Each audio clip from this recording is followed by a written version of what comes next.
Bonjour à tous et bienvenue dans cette nouvelle vidéo d'analyse on-chain sur la chaîne YouTube de Cryptost Research. J'espère que vous allez bien, je suis le Prof Chen et aujourd'hui, comme à notre habitude, nous allons explorer les dynamiques du marché et du réseau du Bitcoin pour essayer de comprendre dans quel contexte nous nous situons actuellement, qu'est-ce qui se passe actuellement on-chain sur Bitcoin. Et on va se poser une question assez intéressante normalement, on va se rendre compte qu'il y a beaucoup de Bitcoin qui sont en train de partir et on se demande bien où est-ce qu'ils peuvent aller en ce moment ces bitcoins. On a un gros suspect et on va être capable d'infirmer ou de confirmer cette thèse à la fin de notre vidéo.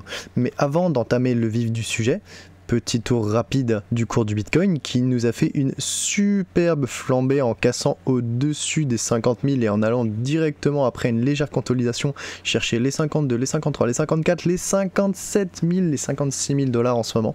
Donc voilà, si vous regardez la ligne, on est juste à ces niveaux-là, on se retrouve quasiment au niveau des sommets de marché haussier de 2021 et 2022. On est à même pas 20% de l'ATH. C'est quand même exemplaire en termes de performance pour l'année 2024.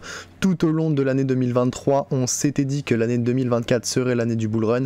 Voilà, je pense qu'il n'y a pas besoin de regarder les vidéos pour savoir que c'était ce qu'on disait. Manifestement, c'est le cas. De là à savoir si on aura un ATH avant le halving qui est prévu pour le 18-19 avril, je vais pas m'avancer, je sais pas, je ne saurais vous le dire. Tout ce que je peux vous dire, c'est qu'on est à moins de 20% de l'ATH actuellement et qu'on a des très très belles performances sur le marché en ce moment, avec notamment de belles entrées de liquidités sur différents acteurs. Maintenant, entrons dans le vif du sujet. Alors que le BTC il a manifestement dépassé les 55 000 dollars récemment, eh bien on a une majorité des investisseurs qui sont en état de réaliser des profits avec près et même plus en ce moment de 95% de toute l'offre en circulation qui est en profit latent. Donc ça c'est un contexte de marché très haussier, très positif, mais c'est aussi une forte incitation à la prise de profit et donc à la pression de vente derrière. Et qui est en train de prendre des profits en ce moment? Eh bien notamment les mineurs de Bitcoin. Ils ont vu leur rentabilité exploser au cours des derniers mois. On avait un passage autour des 16 millions de dollars de recettes quotidiennes en janvier 2023. On a eu ensuite un passage aux alentours des 30 millions de dollars de recettes quotidiennes en juillet 2023 et aujourd'hui on avoisine les 50 millions, dépendamment des jours. On est dans une moyenne à 50 millions de dollars de recettes en termes de valeur USD pour les mineurs par jour. Actuellement nous sommes en fin février 2024 à l'heure où on tourne cette vidéo. Donc ça c'est quand même un contexte qui est assez important à noter. Les mineurs sont très en profit en ce moment. Et qu'est-ce que font les mineurs quand ils sont très en profit? Et notamment en plus on ajoute à ça le fait qu'ils savent que le halving arrive dans moins de 2 mois. Et bien qu'est-ce que font les mineurs? Et bien ils adoptent un comportement de dépense appuyé. Donc c'est clairement ce qui est en train de se passer depuis qu'on a eu la cassure en octobre 2023 des 30 000 dollars. On a eu une réserve globale de Bitcoin des mineurs qui est passée d'à peu près 700 000 Bitcoin à quelque chose comme, ouais, en fait plus précisément 730 000 Bitcoin à peu près 715 000 bitcoins, un peu grosso modo. Dans l'ensemble, ce qu'il faut voir, c'est pas nécessairement les chiffres bruts, c'est la tendance. Voilà, vous voyez bien qu'on a eu des réserves qui étaient légèrement en augmentation pendant l'année 2023 et en fin 2023, début 2024, ram, on n'a jamais eu des niveaux si bas sur les 2 dernières années. La cassure des 30 000 dollars, ça a clairement été une super opportunité de vente pour les mineurs qui se sont dit bah écoutez, maintenant on est réellement bien en profit, on va en profiter, on va commencer à sortir un peu de cash pour plusieurs raisons. Premièrement parce que c'est jamais bête d'avoir un peu plus de cash en trésorerie quand tu es un mineur, parce que ça peut te permettre à payer tes factures, tes frais d'OPEX, de CAPEX, mais aussi parce que bientôt nous avons le halving et le halving va diviser par 2 la récompense de bloc des mineurs et donc va diviser par 2 leur récompense en termes de Bitcoin qui va passer de 6,25 BTC par bloc à 3,125 BTC par bloc. Et ça, qu'est-ce que ça veut dire? Ça veut dire que les montants en dollars vont aussi être divisés par 2 sur la base nominale du BTC. Ce qui veut dire qu'ils vont avoir un peu moins de profit. Si on se base sur les rendements actuels, eh bien ils vont passer de 50 millions de dollars par jour à 20 millions de dollars par jour, ce qui est même plus bas que ce qu'on a connu. Ils vont à peu près retourner au niveau de ce qu'on a connu en début 2023. Donc dans l'ensemble, ça va quand même être une perte de rentabilité assez importante pour les mineurs qui ont des frais importants et des factures à payer en monnaie fiat.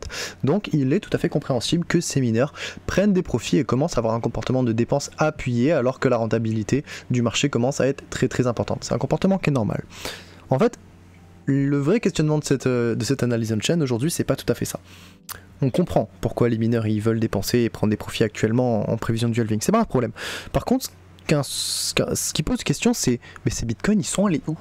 On pourrait se dire que ces bitcoins ils sont allés vers les exchanges, qui ont été déposés vers les exchanges spot, ce qui arrive de temps en temps. Mais les mineurs ils préfèrent quand même déposer des bitcoins sur les plateformes OTC parce que ça fait moins de variations sur les marchés, ça diminue la volatilité, ils sont capables de créer des marchés de gré à gré avec des investisseurs ou des fonds pour limiter la volatilité et puis faire des ventes en gros et même des fois avec des contrats à terme. Donc on pourrait se dire qu'il y a eu des forts afflux de bitcoins sur les exchanges ou même sur les plateformes OTC. Ok. Bon, c'est le postulat de base. Eh bien, voyons voir ça de plus près. Les réserves des exchanges. Eh bien, c'est pas compliqué, elles sont en chute libre.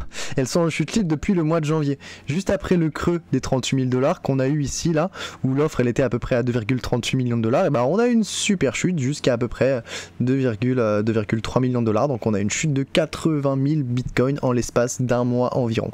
Voilà, ce constat, il est renforcé par le fait qu'on a une accélération visible des retraits de Bitcoin hors des exchanges centralisés depuis l'approbation des ETF Bitcoin Spot aux États-Unis. Vraiment, l'approbation c'était le 11 janvier. On a une petite baisse, il y a eu un petit peu de dépôt et boum, depuis qu'on est en train d'avoir un prix qui augmente, les réserves de Bitcoin des exchanges sont vraiment très très basses. Elles n'ont jamais été plus bas, encore une fois, comme pour les réserves de Bitcoin des mineurs, elles n'ont pas été plus bas sur les 2 dernières années. C'est vraiment un comportement qui est très très important à signaler.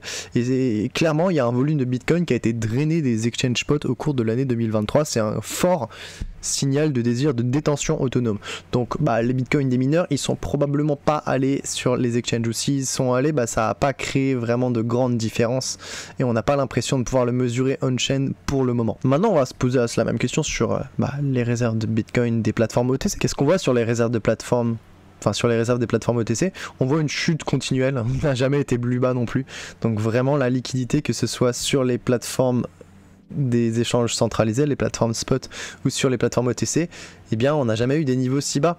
Là, en octobre, on était à 3600, 3700 bitcoins à peu près sur les plateformes OTC, donc ça comprend Kraken OTC et GSR. Et actuellement, là on est à...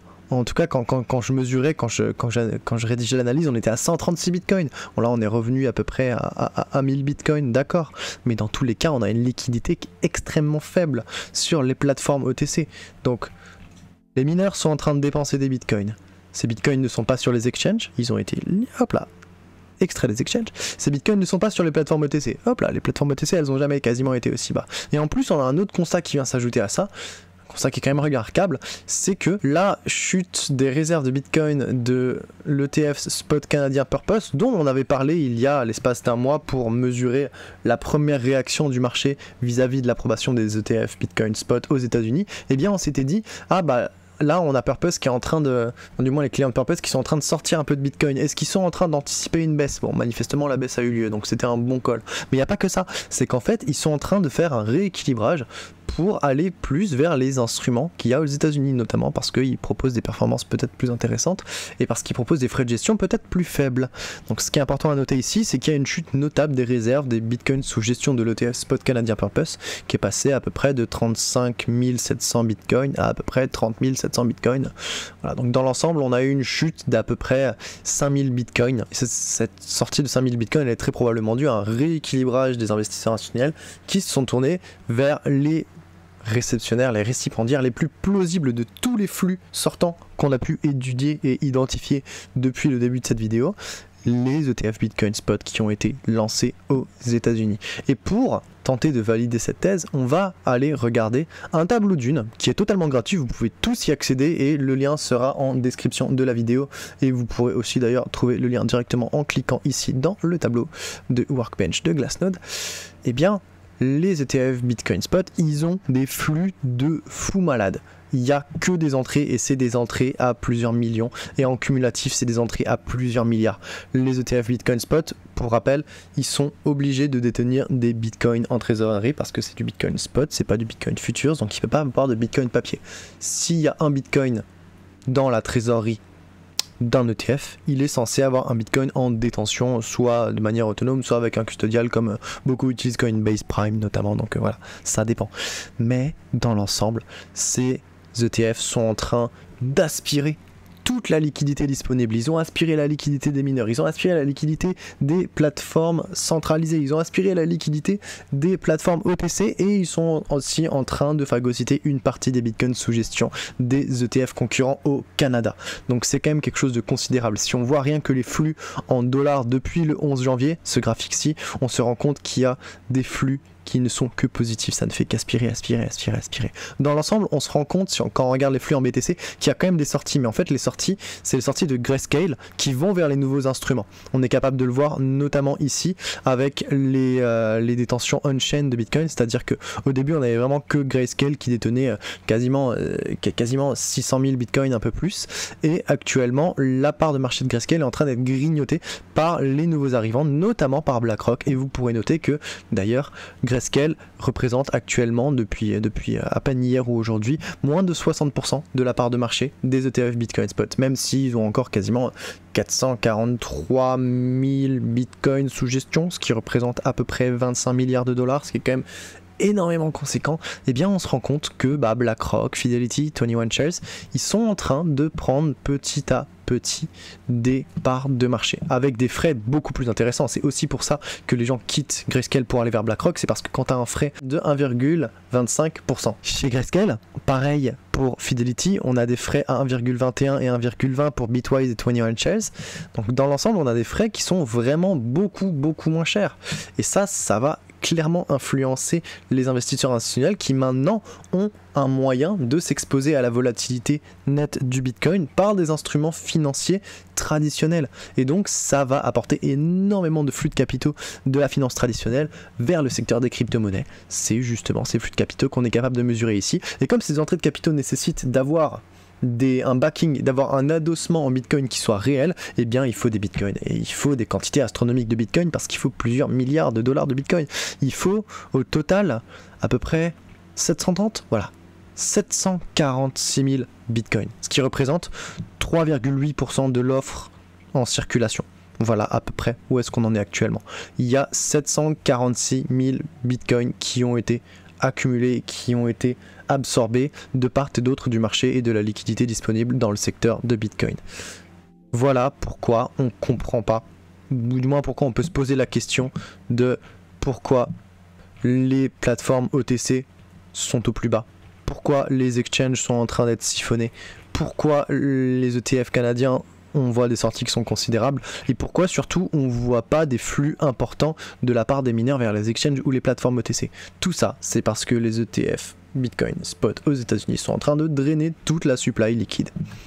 Voilà qui fait le tour de l'analyse. Elle était relativement rapide, mais c'était important pour moi de vous présenter ces données parce que ça va avoir un impact sur la liquidité du marché du Bitcoin et cette liquidité, elle peut avoir un impact sur la volatilité du prix, notamment quand il y a beaucoup de demandes et qu'on a un choc de l'offre, c'est-à-dire qu'il n'y a pas beaucoup d'offres qui est disponible à l'achat, à l'échange, il n'y a pas beaucoup de liquidité, mais il y a énormément de demandes, mais on va se retrouver avec un prix qui n'est pas du tout élastique et qui va avoir beaucoup de volatilité, et s'il y a de la demande, ça va être la volatilité haussière.